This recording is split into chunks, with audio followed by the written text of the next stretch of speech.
It's running.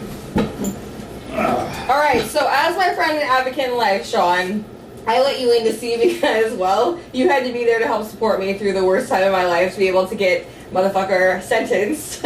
So I would not have shown Sean this side of my life, except that, you know, you were very vital to me surviving. Well, I was also there. You know, there's a difference between, like, oh, willingly showing and fuck.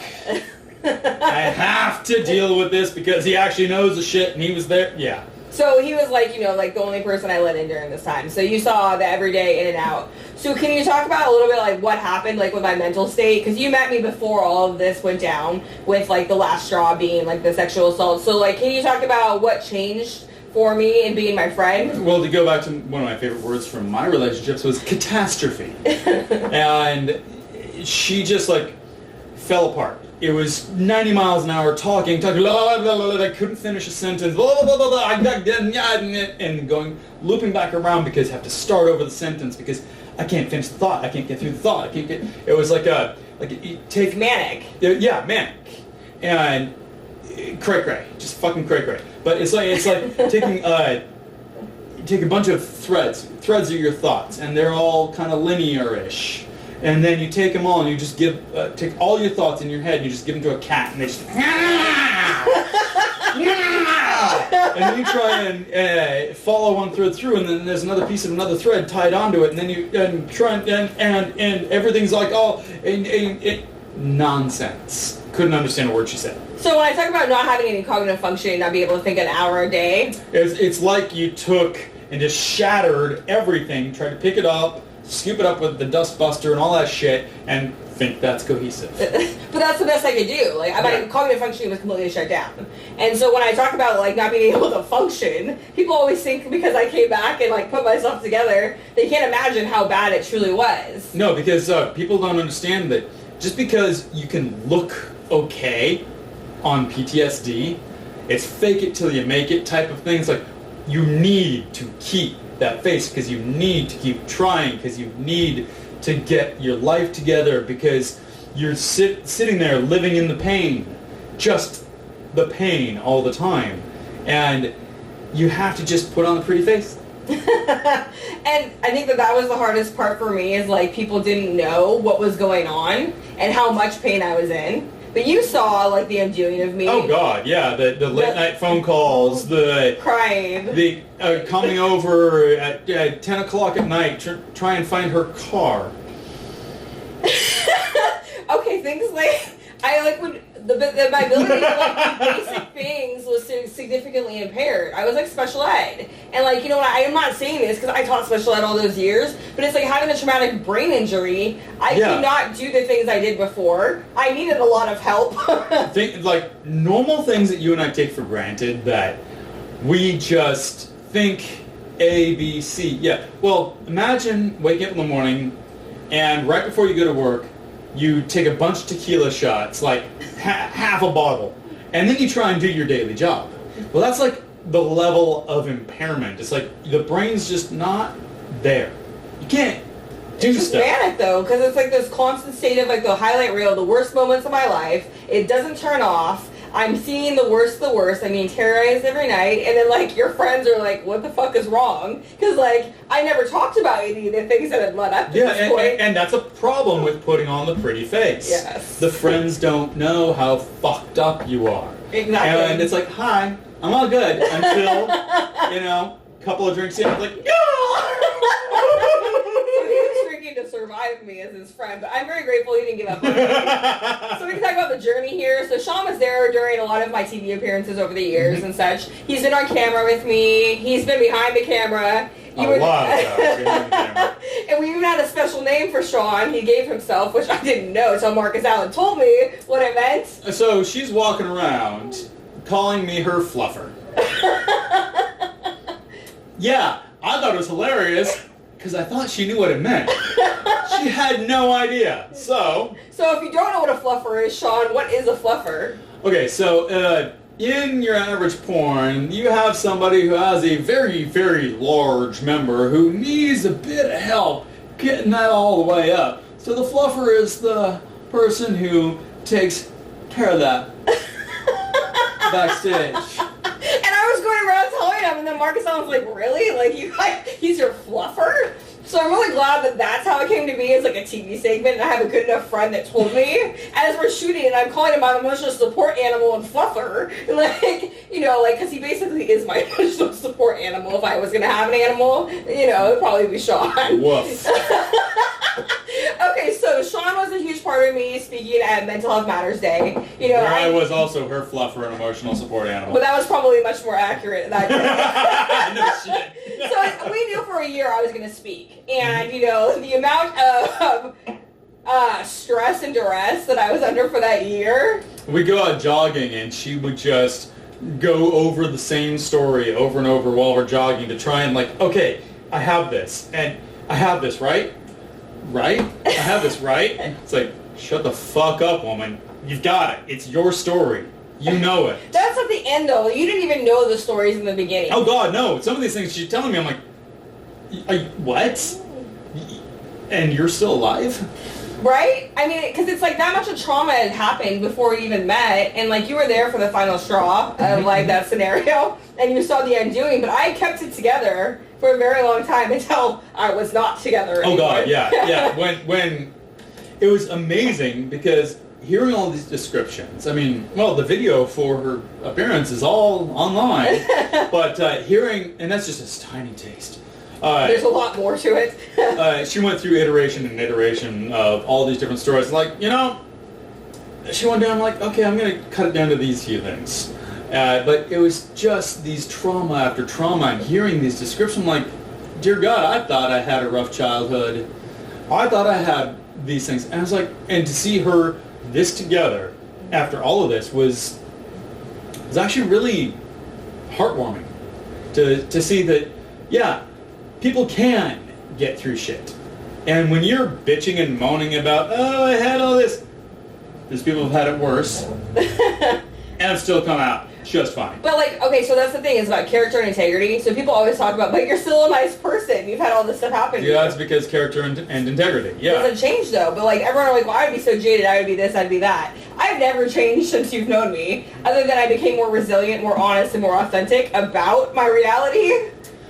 Yeah, honestly, I think that the first step's admitting you have a problem, but like, you've kind of gotten to the acceptance of the fact that you have had a problem, and you will always have the damage from this, and you have accepted that, and not internalized it, but externalized it.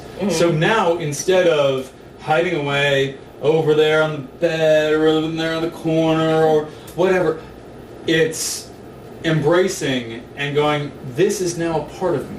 This will always be a part of me. Let me be stronger because of it. And that's exactly what I see is, fuck all y'all, I'm doing this shit. And me giving that speech was the hardest thing I've ever done, and he was behind the scenes, like literally, like he had to come over that morning and like, you know, I was with her for like 2 hours before that, just like, it's okay, it's just your story. You've told this to me 1,000 times, it's okay. And she gets up there, she's like petrified, walking up on stage, finally she's like, and all of a sudden it's like, oh, I got this. But I didn't even take any Xanax that morning. I did this completely sober, just so we're clear, because a lot of people have asked me, like, oh, what did you take to go do this? I was completely sober. I think she had some gummy bears or something, or whatever it was in the snack. Oh, yes, I had Rice Krispie treats. Oh, that was it, Rice Krispie treats. But yes, so like, you know, being able to put my emotions out there and the vulnerability that goes along with that is not a strong suit of mine. But I worked really, really hard, and you've seen me go through treatment the last 2 years, and like, you know, it's been now 6 months since I was in treatment, but like, to see me go from I can't be coherent to I'm a functional person, and now like running towards my future, is that something? Yeah, like when we first met, well, not the day we met, that's another story. That's another day. Holy shit. But the getting to know each other and all that, she had her shit together and working forward to her future, all these things like business, working business, all the time working business, and all of a sudden, gone. No future.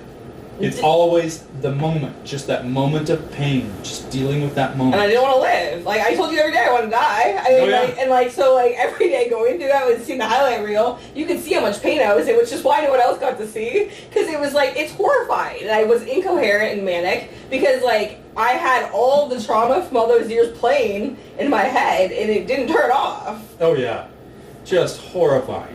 And just it's like imagine trying to sleep with a death metal record stuck on broken and all night long. That's how I imagine her head. Basically, yeah. So Sean's a really great friend, and we've had a lot of adventures over the years. A lot of our sexcapades were. I have a girlfriend now. So we met right when he was getting divorced, and I was going through all my shit. And we've had many nights out that we've had lots of fun. Oh yeah. Not together.